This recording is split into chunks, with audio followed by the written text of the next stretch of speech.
Hello दोस्तों, मेरा नाम है ग्लोरी और आज की इस वीडियो में हम आप लोगों को बताने वाले हैं RS Aggarwal math class 9 chapter number 8 exercise 8 question number 3 जो कि है हमारा in triangle ABC if 3 angle A is equals to 4 angle B is equals to 6 angle C find angle A angle B and angle C।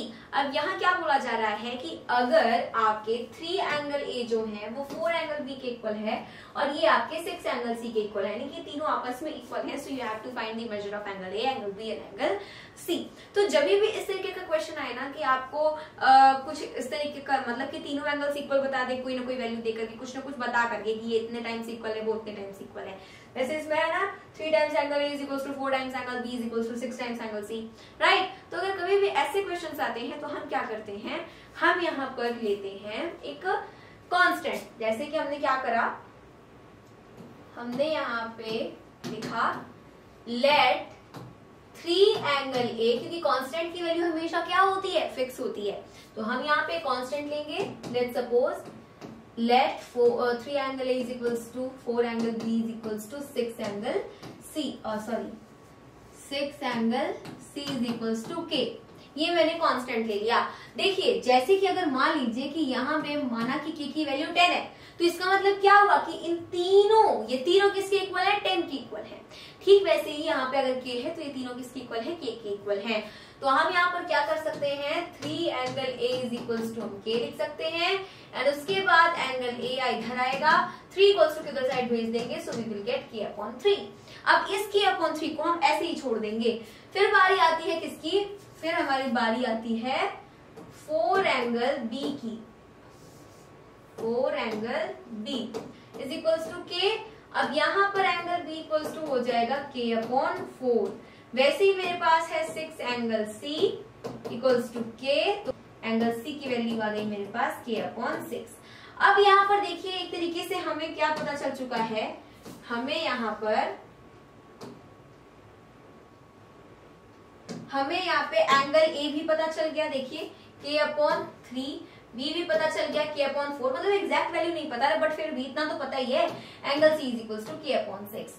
अब हम क्या करेंगे, अब यहाँ पर हम लगाएंगे एंगल सम प्रॉपर्टी। तो हम लिखेंगे according to angle sum property of triangle, ठीक है। तो according to angle sum property of triangle क्या हो जाएगा, तीनों एंगल का सम 180 डिग्री हो जाएगा। तो हम लिखेंगे angle A plus angle B plus angle C is equals to 180 degree.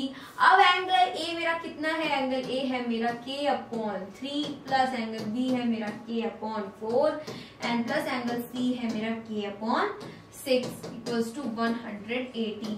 अब यहाँ पे तीनों का अगर हम एलसीएम लेंगे तो क्या आएगा, 12, 3 4s are 12, so we will get 4K, 4 3s are 12 तो हमें मिलेगा 3K, 6 2s are 12 तो हमें मिलेगा 2K इक्वल्स टू 180।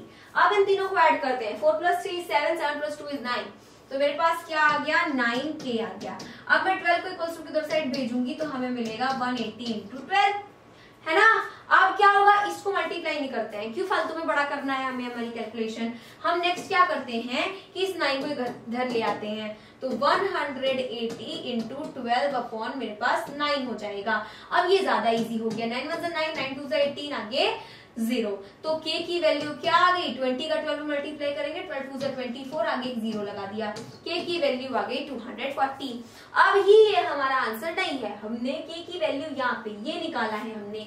तो जैसे कि K जो है वो 3 एंगल A के भी इक्वल है, 4 एंगल B के भी इक्वल है, 6 एंगल C के भी इक्वल है, वही चीज हम करेंगे। एंगल A हमने निकाला था, यहाँ पर देखिए angle A is equals to K upon 3 था, तो मेरे पास 240 आई है K की वैल्यू, तो हम यहाँ लिखेंगे 240 अपॉन 3, 3 8 जा 24, आगे आ गया 0, तो एंगल A की वैल्यू मेरे पास आ गई, दैट इज 80 डिग्री।